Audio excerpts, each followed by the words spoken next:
आउज़ुबिल्लाहि मिनश्शैतानिर्रजीम बिस्मिल्लाहिर्रहमानिर्रहीम रब्बिश्रह ली सदरी वयस्सिर ली अमरी वहलुल उक़दतम मिन लिसानी यफ़क़हू क़ौली सदक़ल्लाहुल अज़ीम। अस्सलामु अलैकुम नाज़रीन, शहज़ादा शौकत प्रोग्राम सनत व मईशत में आपके साथ। हमारी हमेशा कोशिश रही है आप तक वो तमाम इन्फॉर्मेशन पहुँचाई जाए जिसकी वजह से कोई ना कोई इकनॉमिक डेवलपमेंट पाकिस्तान में हो सके। मुश्किलात बहुत हैं, 20 से 22 करोड़ लोग गरीब हैं, 11 करोड़ लोग गुर्बत की लकीर से नीचे हैं। मैं इसकी एक ही वजह कहा करता हूं कि हम अगर प्रोफेशनल कॉरपोरेट वर्ल्ड के लोग देखें तो इनकंसिस्टेंट पॉलिसीज़ की वजह से आज हम यहाँ खड़े हैं।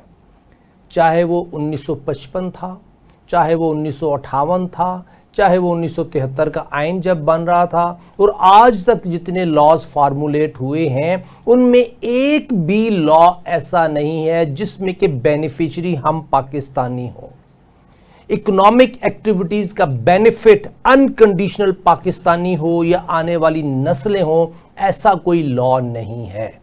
एक लॉ इसहाक डार साहब ने PDM 1 की गवर्नमेंट ने बनाया जिसमें से कमिंग जनरेशन का लफ्ज़ लिख दिया। वो भी चूंकि हम बहुत ज़्यादा कह रहे थे कि कमिंग जनरेशन के बेनिफिट के लिए कोई पॉलिसी नहीं है।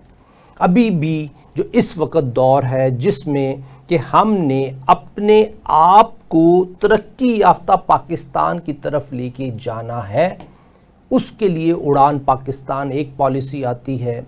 उसके अलावा उसको फार्मूलेट करने के लिए, सपोर्ट करने के लिए और पॉलिसीज़ आती हैं। अभी रिसेंटली हमने प्रोग्राम किए जिसमें हमने डिजिटल करेंसी और उसके साथ प्रोसीड्स एक्ट के ऊपर हमने बात की।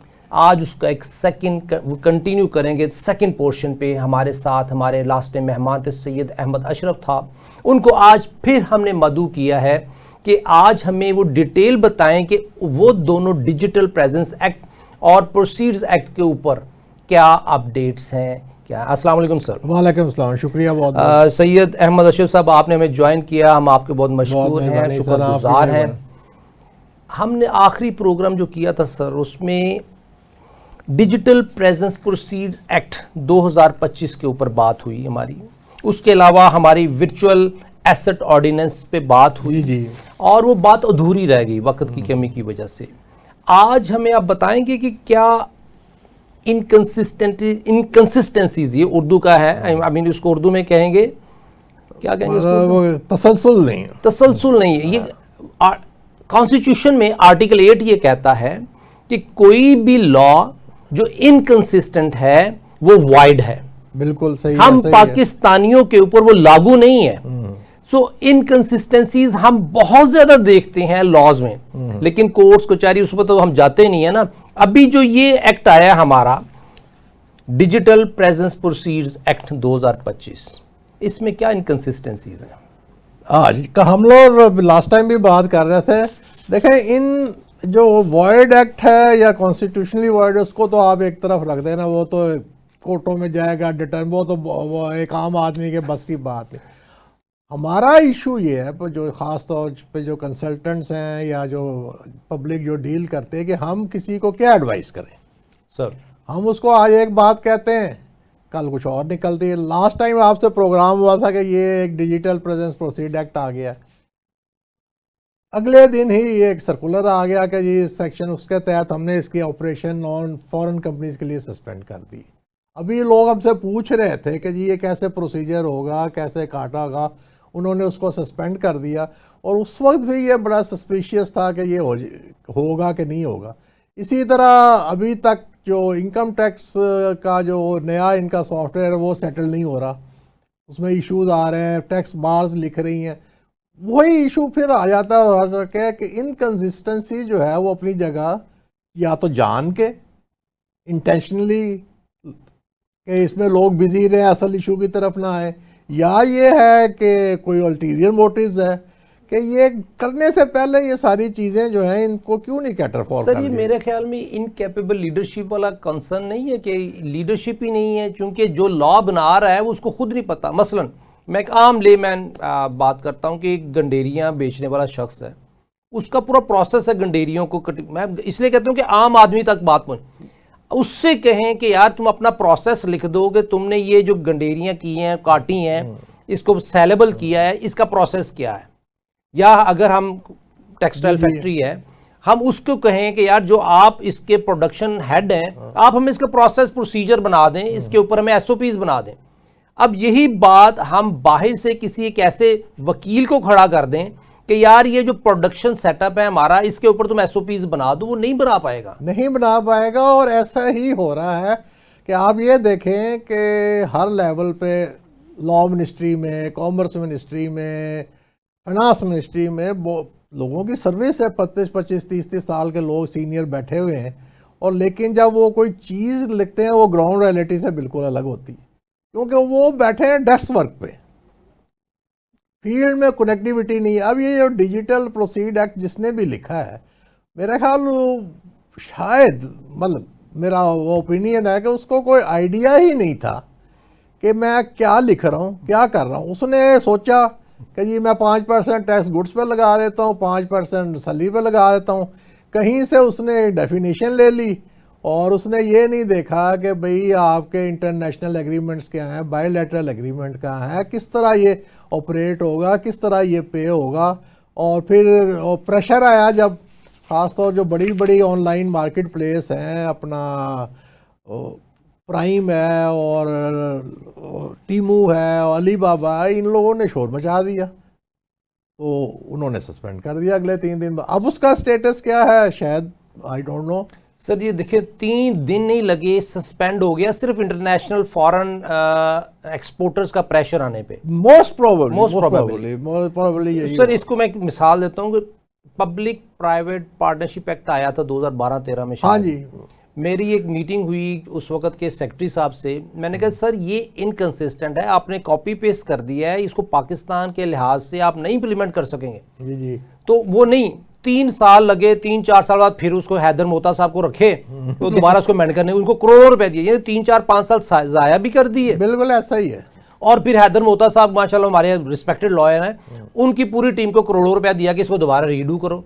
अगेन बात वही है कि जो प्रैक्टिकल पॉलिसी मेकर्स हैं, जिन्होंने कॉर्पोरेट वर्ल्ड में काम किया हुआ है, अगर उनकी सपोर्ट हो कि किस तरीके से स्ट्रक्चर करना है कोई भी प्रोजेक्ट, तो हमारे लिए आसान हो। अभी ये जो आपने बताया कि 3 दिन के अंदर अंदर ये प्रेशर आया, इसको सस्पेंड कर दिया गया, तो इसके ऊपर कोई एक्शन नहीं लिया गवर्नमेंट ऑफ पाकिस्तान ने, प्राइम मिनिस्टर साहब ने, या लीगल जो भी हमारे हेड हैं लॉ मिनिस्टर लॉ ने? मेरा ख्याल उन्होंने ही सस्पेंड किया होगा जब उनको बताया गया होगा कि शायद ये इंटरनेशनल नॉर्म्स के खिलाफ है, लोगों के साथ बायलैटरल एग्रीमेंट हैं, डबल टैक्सेशन ट्रीटी के एग्रीमेंट हैं, तो उनमें ये कैसे फिट इन होगा।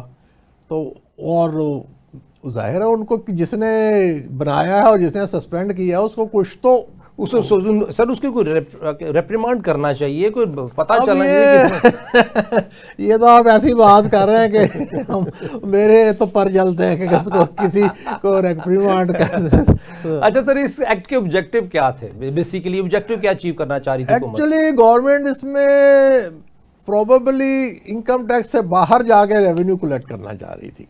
अच्छा, देखे ना, इनकम टैक्स तो आपका लगता है इनकम पे, फिर आपका सेल टैक्स लगता है प्रोसीड्स पे। इन्होंने क्या किया कि इन्होंने कहा कि ये जो है ऑनलाइन मार्केट प्लेस ये बहुत तेज़ी से तरक्की कर रही है और उसमें ट्रांजैक्शन भी बहुत ज़्यादा हो रही है, लेकिन उसमें उन्होंने पहले भी, मैंने आपको शायद पिछली बार जिक्र भी हुआ था कि इनकम टैक्स में और सेल टैक्स में उन्होंने प्रोविज़न भी कर दी थी कि आप ई इंटरमीडियरी हैं तो आप पे टैक्स लगेगा विद, और इनकम टैक्स भी लगेगा, सेल टैक्स भी लगेगा। लेकिन इन आई डोंट नो कि इसमें क्या पीछे माइंडसेट था कि जी आपकी फॉरेन जो डिजिटल प्रेजेंस है उस पर भी आपने टैक्स लगाना है 5% सर्विसेज पे, 5% गुड्स पे। चलें यहाँ तक बात हो गई। अब ये जो फॉरेन डिजिटल प्रेजेंस है इसके उन्होंने डिफ़ाइन कर दिया और उन्होंने कहा कि जी अगर आप 5 ट्रांजैक्शन करते हैं या आपके पाकिस्तान में रुपये में ट्रांजैक्शन करते हैं, क्या ऑनलाइन मार्केट प्लेस है। अब आप ये देखें कि जब हम कोई इनकम टैक्स लॉ या कुछ बनाते हैं तो उसमें एक चीज़ हम भूल जाते हैं कि आज़ाद कश्मीर और गिलगित बल्तिस्तान का भी एक स्पेशल स्टेटस है। हाँ जी, उनकी टैक्सेशन का भी एक स्पेशल स्टेटस है। अब क्या जो अगर कोई कश्मीर में बैठ कर ऑनलाइन मार्केट प्लेस कर रहा है उसकी डिजिटल प्रेजेंस तो वहाँ हो जाएगी। इसी तरह ऑनलाइन लोग बैठे पता नहीं कहाँ पे बैठे हुए हैं सर, वो यहाँ बैठे नहीं किसी हुए। को पता ही नहीं है, मतलब उनके और इतना एनक्रिप्टेड डाटा है उनका और वीपीएन के जरिए डाटा है कि आप, लेकिन आप कह रहे हैं क्योंकि आप पाकिस्तान में अगर पैसे वसूल रहे हैं और पाकिस्तान से पेमेंट हो रही है तो आप ये टैक्स देंगे। सर माइंडसेट ये आ रहा है कि सिग्निफिकेंस क्या है, ये बता दिया कि 5 ट्रांजैक्शन, अगर मैंने $1 की 5 ट्रांजैक्शन की हैं तो मैं उसके एम्बिट में आ गया हूं। मैं आपसे यही पूछ रहा हूँ, मैं आपको ये पढ़ के सुना देता हूँ। 5 transaction annually with Pakistan assets. अब आप बताएं 5 ट्रांजैक्शन का बेंचमार्क क्या है? $1 की $5, $1 से लेके मैं आपको बता रहा हूँ हर चीज पे अपना जो ऑनलाइन मार्केटिंग हो रही है। आप अगर लेटली जो बड़ी एग्रेसिव मार्केटिंग हो रही है चाइनीज फर्म टीमू कर रही है, उसकी आप वेबसाइट पे जाएं, जी जी, मतलब $8.50 पाकिस्तानी रुपए में पहले $1 $300 बन जाता है। हाँ जी, उसके बाद उन्होंने कहा आप पाकिस्तानी पेमेंट रिसीव कर रहे हैं। अब कोरियर कंपनीज जो हैं वो डिलीवर कर रही हैं, अमेजोन का कर रही हैं, बुक्स कर रही हैं, फ्ला कर रही है। अब बुक्स जो है वो जनरली उस पर कस्टम ड्यूटी वगैरह नहीं है आपके पर्सनली, आपने उस पर भी कहा गई 5%, क्योंकि गुड्स है, ये ऑनलाइन मार्केट प्लेस से आ रही है, तो वो कस्टम एक्ट भी अलाइन नहीं हुआ, सेल टैक्स भी अलाइन नहीं हुआ और इनकम टैक्स भी अलाइन नहीं हुआ। ओवर एंड अबव एक 5% गुड्स एंड सर्विस पर लगा दिया। अच्छा, उसमें यह भी लिखा है और इसमें लिखा है कि बड़ी अच्छी, आपको अंग्रेजी पढ़ना है, कलेक्ट ऐसा एसेट्स डाटा और provide customer support legislate locally. अब बताएं कलेक्ट डाटा जो है, आप बताएं कि गूगल कितना डाटा कलेक्ट कर रही है और ये कोई इंतहा है? गूगल मैप है, गूगल हर इंफॉर्मेशन उनके पास है कि आपने डॉक्टर के पास कितनी बारी गया, फलाना कितनी बारी गया। इसी तरह जो आपके माइक्रोसॉफ्ट के लाइसेंसेस हैं, हर वक्त वो अपडेट हो रहे हैं, हर वक्त वो आपके लैपटॉप पे से एक्सेस हो रही है।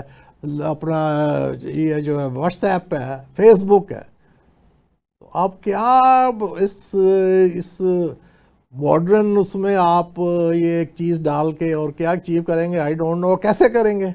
सर ये ऐसे ही है ना कि शायद किसी डिस्पेंसर ने एक सर्जन के लिए मैनुअल लिख दिया है। मतलब डिस्पेंसर भी वो कहते हैं ना, वो हमारे आम इस्तेमाल होता है कि छोटा डॉक्टर बड़ा डॉक्टर या छोटा चौधरी थानेदार या बड़ा चौधरी है, तो ये भी वो डिस्पेंसर भी वो क्वैक्स जिन्हें कहते हैं वो भी डॉक्टर बन जाते हैं। तो मेरा ख्याल ये किसके लिखने वाले को खैर क्या हम कहें, लेकिन ये जो पूरी टीम होगी ना सर, एक बंदा थोड़ी होगा, पूरी टीम है जिसने आगे पूरा पार्लियामेंट, किसी ने आइडिया जनरेट किया होगा और किसी ने बेसिकली सर इसके पीछे मोटिव तो यही लग रहा है कि एफबीआर के लिए रेवेन्यू इंक्रीज करना ताकि डेफिसिट कम हो और डॉक्यूमेंटेशन की तरफ आए। कभी हमारा रेवेन्यू 5,000 अरब था ग्रॉस इनकम, आज से चंद साल 8 साल पहले 7 साल पहले, आज वो 19,000 अरब हो गई है। 14,000 अरब का जंप पिछले 7-8 सालों में लगा है। ये अभी रेवेन्यू फिर भी डेफिसिट कम नहीं हुआ। जी जी, ये सिचुएशन है पाकिस्तान की इकोनॉमी की। अब उसमें ये नॉनसेंस किस्म, आई एम सॉरी बट मैं तो कह सकता हूं ऐसे, आप ना कहें कि ये नॉनसेंस किस्म के लॉज हैं जो क्रिएट कर दिए जाते हैं, जो कि मैस क्रिएट करते हैं, कंफ्यूजन क्रिएट करते हैं। इसकी वजह से हमारा फॉरेन इन्वेस्टर सर हमारा इफेक्ट होता है, फॉरेन वेंडर्स इफेक्ट होते हैं, हमारे लोकल हमारे जो हम एक्सपोर्टर्स होंगे हम इफेक्ट होंगे। इनको कुछ समझ ही नहीं है। सर एक काम नहीं हो सकता? सर एक छोटा सा सवाल करता हूं कि हम किसी न किसी ये लॉ मेकर को कहें या किसी एफबीआर के कमिश्नर को कहें कि यार तू हमें एक कंपनी पाकिस्तान में एफबीआर में रजिस्टर, एसएससी में रजिस्टर का एफबीआर के लॉज के तहत रन करके दिखा दो। कोई पत्ती बनाने वाली कंपनी, कोई मसाला बनाने वाली कंपनी, कोई भी छोटा सा मैन्युफैक्चरिंग यूनिट कामयाब करके दिखा दो। मैं आपको एक बात बताऊं कि एक बार मेरी डिस्कशन हुई थी लोकल कमिश्नर से, नाम नहीं लेता, बड़े सीनियर आदमी थे। तो जब बजट आया तो उनसे पूछा गया तो उन्होंने कहा कि जनाब मुझे हमारे फील्ड लेवल पे, तो उन्होंने कहा था आप कोई सजेशंस हैं तो दे दें। आई थी चैम्बर और हमने आगे भेज दी, हमें नहीं पता कि ये अमेंडमेंट कैसे हुई, हमसे कोई इनपुट नहीं ली गई। इसी तरह ये जो है एक्ट है ये किसी को पता ही नहीं है, किसी को पता ही नहीं है। अगर आप आज चले जाएं जिसमें कि जो रिस्पॉन्सिबिलिटी है वो कमिश्नर की है, उसको पता ही नहीं है। कि मेरा एरिया क्या है, मेरा क्या है। लेकिन ये बहुत सैड बोर्ड है, मुझे नहीं लगता कि इस फॉर्म में ये एक्ट शायद सस्टेन जी कर जी सके। सही। इसी में देखें ना, पाकिस्तानियों के लिए बहुत ज़्यादा खतरात हैं इस एक्ट में, और पाकिस्तानी बिजनेस और कंज्यूमर जो बेचारे छोटे छोटे स्टूडेंट लगे हुए हैं ऑनलाइन में अपने काम करने के लिए, लेकिन वो फिर भी जो भी ले रहे हैं कहीं ना कहीं रजिस्टर हैं वो टैक्स के साथ, वो टैक्स पे कर रहे हैं। बिल्कुल बिल्कुल डिजिटल जो आजकल जो ऑनलाइन पेमेंट्स हो रही हैं उस पे तो टैक्स जैज़ आ रहा कैश है। और वो हाँ। आ रहा है। लेकिन उसमें एक ये भी बात है कि आपको मैं यकीन से कह सकता हूँ कि ये जो फॉरेन कंपनीज हैं और जो अमेज़ॉन टाइप लोगों के, इनका 5% भी मार्जिन नहीं होता। जो 5% टैक्स लगा दिया उस 5% मार्जिन पे भी 5% लगा दिया है, तो उसकी कॉस्ट तो फिर बियर करेगा ना। सर एक हमारे दोस्त हैं सहाफ़ी हैं, उन्होंने काम शुरू कर दिया। उन्होंने एक फैक्ट्री लगाई मसाले वाली कि मैं मसाला बना के बेचूं। अब पहले वो सहाफ़ी थे, अब जब उन्होंने कारोबार शुरू किया है वो कहते हैं शहजाद जब 30 रुपए वाली चीज़ मैं 130 में या 140 में बेचूंगा, यानी 30 रुपए वाला मसाला 25 से 30 रुपए का मसाला डालूंगा और मुझे वो 140 से 150 पे बेचूंगा तो मैं कुछ 10 रुपए घर लेके जाऊंगा। कहते अब मुझे समझ आई है कि ये कारोबारी लोग एफबीआर की पॉलिसीज के तहत उसको बाईपास क्यों करना चाहते थे, क्यों करते थे। ये फैक्ट आज प्रैक्टिकली है। अब यही अगर एफबीआर चाहता है कि वो प्रैक्टिकली अपना रेवेन्यू इंक्रीज करे तो उसको सॉलिड सॉलिड सॉलिड स्टेप लेने होंगे। सैयद अहमद अशरफ साहब, एक ब्रेक का टाइम हुआ है, ब्रेक के बाद इंशाल्लाह दोबारा बात करेंगे। नाजरीन छोटा सा ब्रेक, फिर वापस आते हैं। वेलकम बैक नाज़रीन, शहज़ादा शौकत प्रोग्राम सनत व मईशत में आपके साथ। सनत को भी तरक्की देनी है, मईशत को भी तरक्की देनी है, उसके लिए कंसिस्टेंट पॉलिसीज़ बहुत ज़रूरी हैं। उसके लिए एफबीआर के अंदर जो पॉलिसीज़ हैं उनको कंसिस्टेंट होना बहुत ज़रूरी है। वो मैच करनी चाहिए हम पाकिस्तानी बिजनेसमैन के माइंडसेट के साथ। अगर हम पाकिस्तानियों की इनकम, एक पाकिस्तानी जो एडल्ट है जो काम कर रहा है उसकी इनकम महाना 5 लाख कर दें और 2.5 लाख उसका खर्चा हो तो 2.5 लाख रुपए टैक्स ले जाए। अगर महाना खर्च 1 लाख रुपए है और आपकी इनकम जो 40-50 हज़ार आप मिनिमम दे रहे हैं तो 50 हज़ार का डेफिसिट भी बियर कर रहा है, लायबिलिटी क्रिएट कर रहा है कहीं ना कहीं अपने आप को सर्वाइवल के लिए। उस सूरत में वो कभी भी एफबीआर का हिस्सा नहीं बनेगा। IMF वर्ल्ड बैंक की रिपोर्ट 11 करोड़, एक अंदाजे के तहत 20 करोड़ लोग गरीब हैं। गरीब लोग अगर 20 करोड़ होंगे वो कहां एफबीआर में रजिस्टर होंगे। पॉलिसीज को कंसिस्टेंट कर दें। इसी सिलसिले में आज हमारे साथ हमारे दोस्त मौजूद हैं सैयद अहमद अशरफ साहब, उनसे हम बात कर रहे हैं। सर ब्रेक पे जाने से पहले हम बात कर रहे थे प्रोसीड्स एक्ट के मुतालिक। एक और हमारा है वर्चुअल एसेट ऑर्डिनेंस, जिसके ऊपर लास्ट टाइम बात हुई थी कि जी ये प्रेसिडेंट जरदारी साहब ने अप्रूव कर दिया है।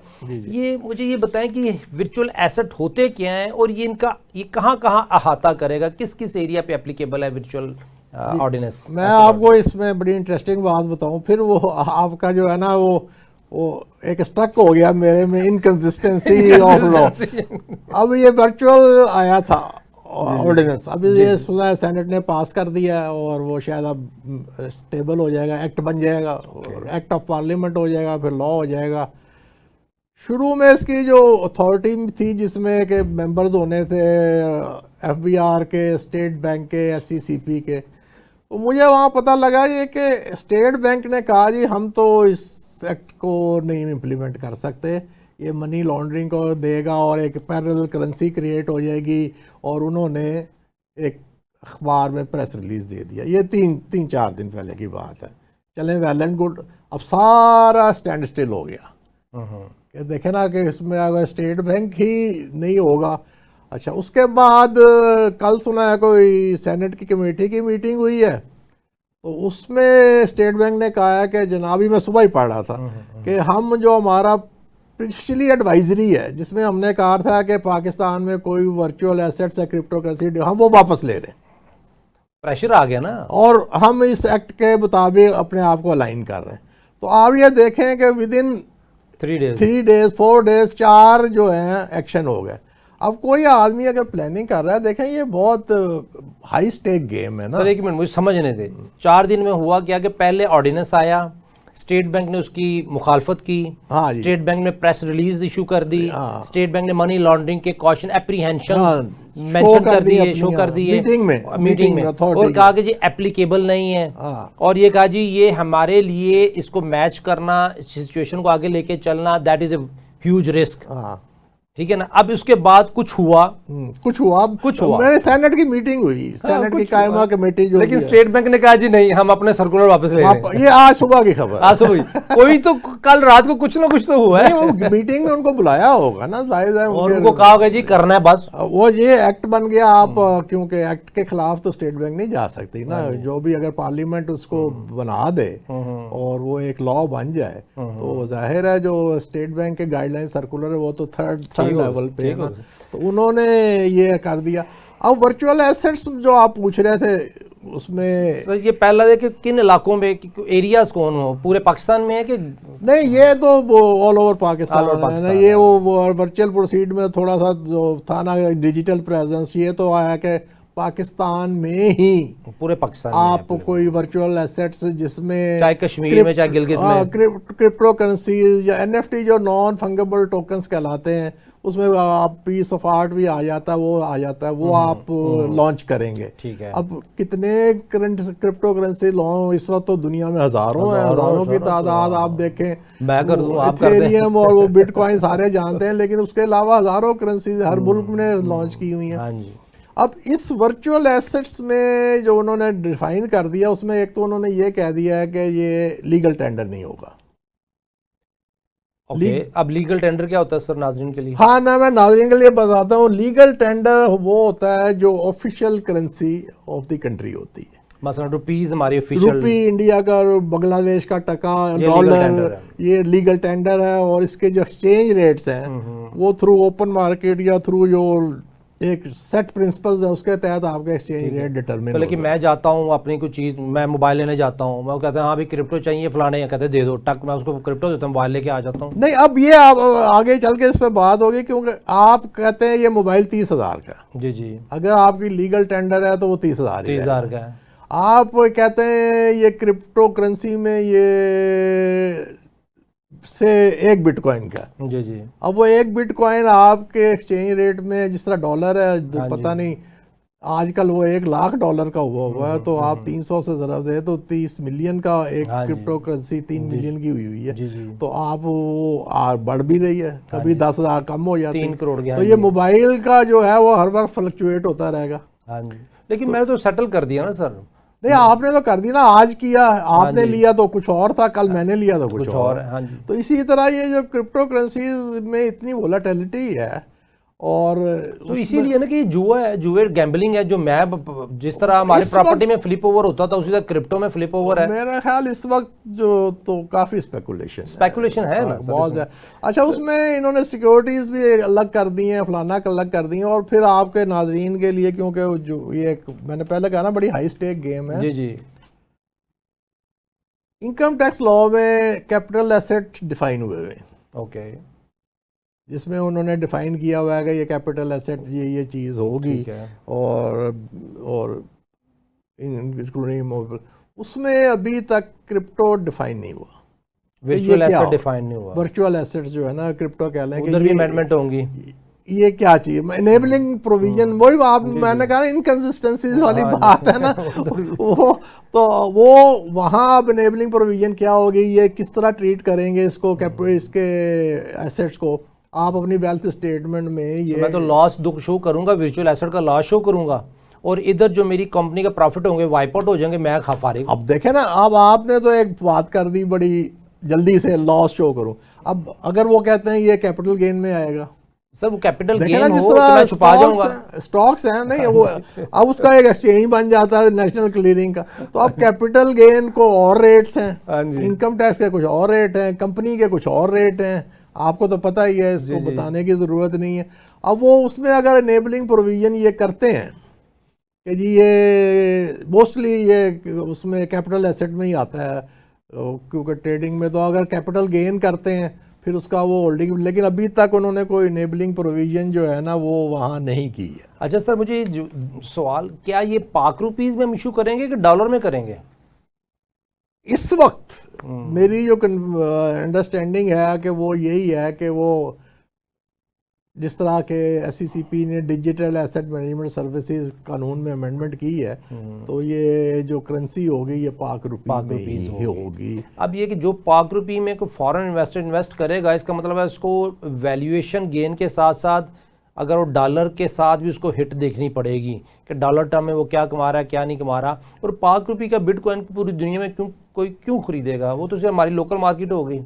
हाँ, मतलब मैं इसको बिटकॉइन हम क्रिप्टो करेंसी कह लेते हैं, बिटकॉइन तो एक स्पेसिफिक नाम है। अगर पाकिस्तानी क्रिप्टो करेंसी, आपकी बात सही है कि वो क्यों खरीदेगा। अब देखें ना, स्टॉक एक्सचेंज में जो फॉरेन इन्वेस्टमेंट्स आती है, कभी कभी आप सुनते हैं लोग, ज़ाहिर फंड्स हैं, बेतहाशा लिक्विडिटी है दुनिया में, जापान के पास, चाइना के पास, वो इधर उधर इन्वेस्ट कर, उसके लिए इन्होंने एक प्रोविजन रखी हुई है, स्पेशल रुपी कन्वर्टेबल अकाउंट, साकरा कहलाता है वो। जी ठीक है, कि आप उसमें से पैसे लाएं, ब्रोकर में अकाउंट खोलें, स्टॉक एक्सचेंज में ट्रेडिंग करें, जब आपका दिल चाहे वापस ले जाएं। वो एक डॉक्यूमेंटेड स्टेट बैंक के साथ, और आपके जो डीलर्स हैं, जो जिन्हें बैंक कहते हैं डीलर्स, उसके साथ अरेंजमेंट। अब इसका क्या अरेंजमेंट है जो आपने बात की कि वो आएगा, क्यों खरीदेगा और किस तरह ले जाएगा, ये अभी सर चूंकि जो लेजिटिमेट बिजनेस है पाकिस्तान में, उसको प्रमोट करने के लिए कोई क्लियरिंग हाउस नहीं बनाया जाता, कोई लॉ नहीं क्रिएट किया जाता। लेकिन देखें, स्टॉक एक्सचेंज के बिजनेस को प्रमोट करने के लिए उन्होंने एक बेस दे दी।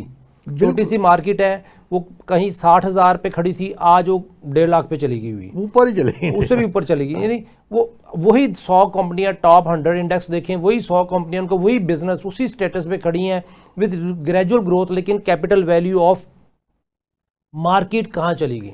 इसी तरीके से अगर ये भी सिचुएशन होती है तो जो जेन्युइन फिजिकल बिजनेस है उसकी तरफ कोई ध्यान नहीं है पाकिस्तानी गवर्नमेंट का।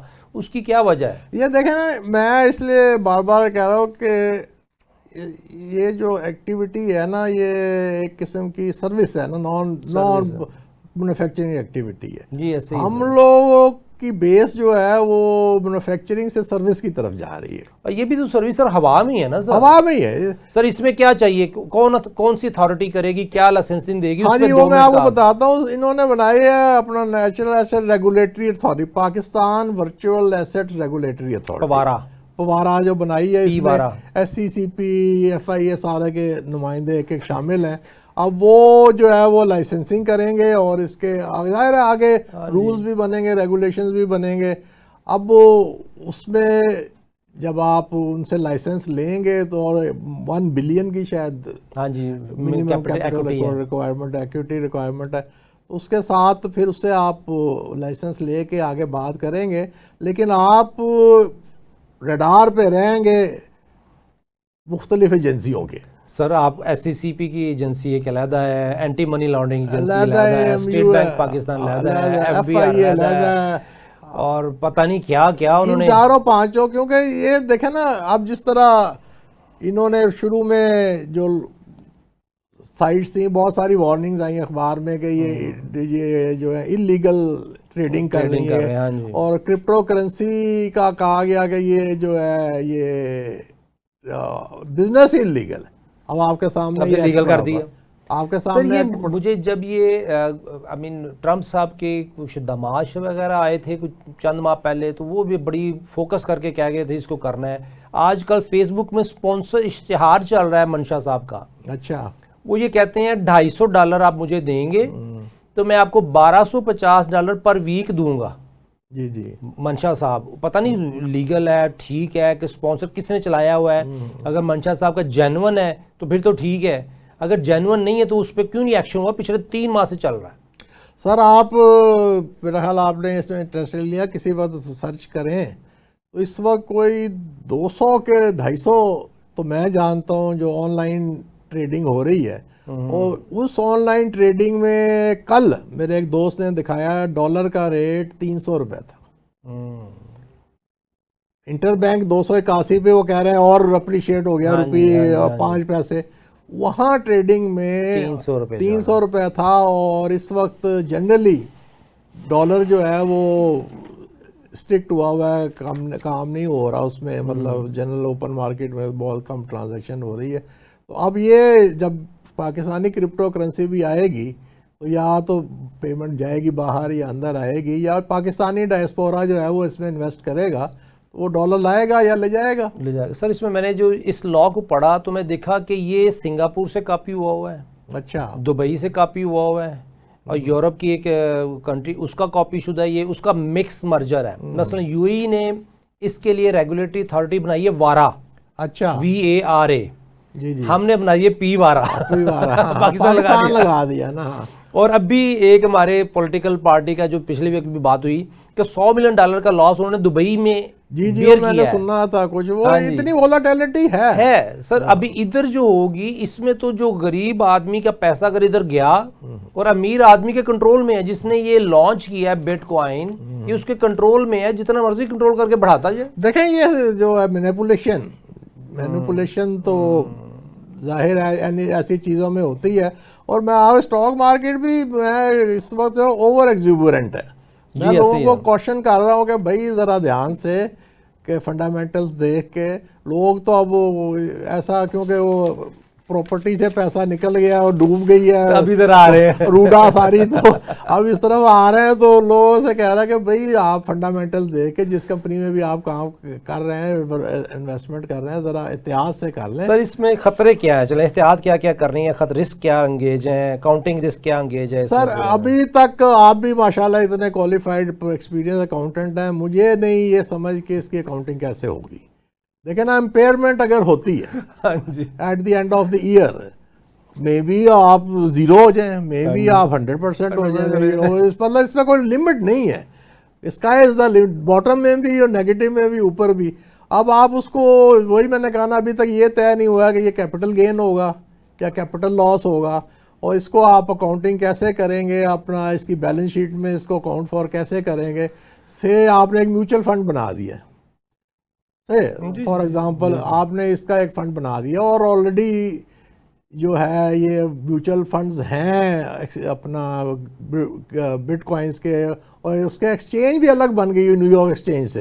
न्यूयॉर्क स्टॉक एक्सचेंज में अभी कोई मेरा ख्याल एक आधा ही कोई बिटकॉइन लिस्ट है, वो एक अलग एक्सचेंज चल रही है, पैरेलल एक्सचेंज चल रही है, और प्लेटफॉर्म लोगों ने बना दिए हैं, उस पर ये ट्रेडिंग हो रही है, मुख्तलिफ फंड्स भी बना दिए हैं, और वो फंड्स भी ट्रेंड हो रहे हैं। और अब अगर इसका एक फ़र्ज़ करें, इसका भी एक कोई फंड म्यूचुअल फंड टाइप या एक्सचेंज ट्रेडेड फंड बन जाता है, तो इसका अंडरलाइंग एसेट्स तो यही होंगे ना। मेरे एक दोस्त अब्दुल रज़ाक साहब हैं, वो भी मेंबर FBI भी रहे हैं ऑडिट।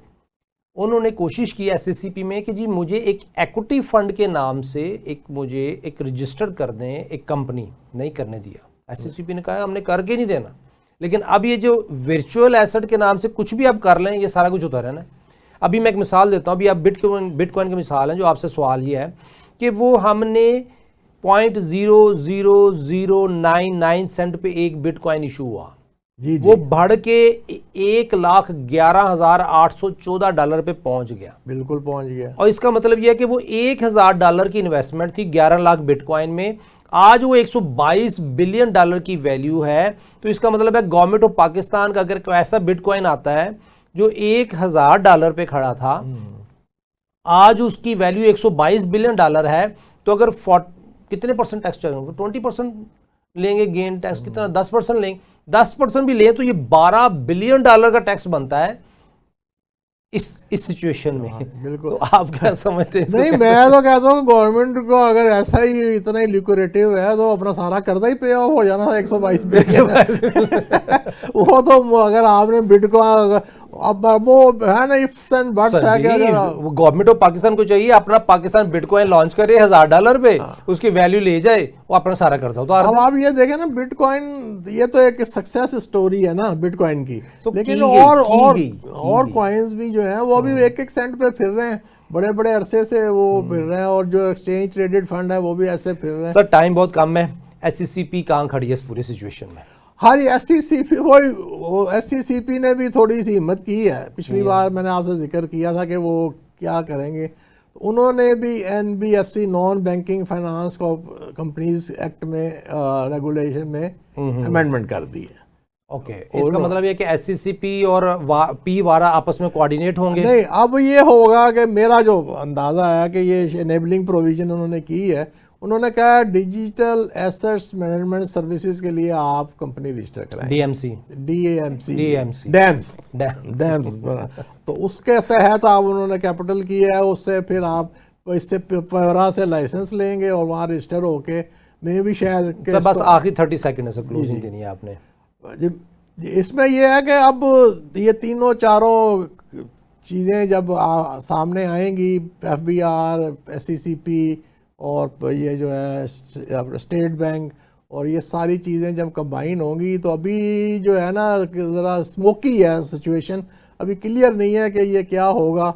और फिर ये है कि फिर वही डिजिटल प्रोसीड्स एक्ट भी आ जाएगा कि आपकी डिजिटल प्रेजेंस है, गुड्स एंड सर्विसेज आप कर रहे हैं तो उनको भी 5% दें। तो ये किस तरह ये ऊँट किस करवट बैठेगा अभी कोई क्लैरिटी नहीं है। बहुत शुक्रिया सैयद अहमद अशरफ साहब, आपने हमें ज्वाइन किया आज। Thank you very much sir. नाजरीन, आज हमारे मेहमान सैयद अहमद अशरफ साहब थे। उन्होंने क्लियर आपको बता दिया कि virtual asset ordinance, proceeds act, anti money laundering, FIA, रेडार्स, SECP, PWARA, FBR, state bank of Pakistan, ये एक ऐसी सिचुएशन है जिसमें कि इनकन्सिस्टेंसीज ऑब्वियस होंगी लेकिन क्लैरिटी नहीं है। हमें क्लियर पॉलिसीज़ चाहिए, क्लैरिटी चाहिए कि क्या हम पाकिस्तान को तरक्की याफ्ता पाकिस्तान देख सकते हैं। उसके लिए हमारी गवर्नमेंट ऑफ पाकिस्तान से रिक्वेस्ट है कि क्लियर कंसिस्टेंट पॉलिसीज़ हमें दे दें ताकि हम पाकिस्तान को तरक्की याफ्ता पाकिस्तान देख सकें। इजाज़त दीजिए, अल्लाह हाफ़िज़।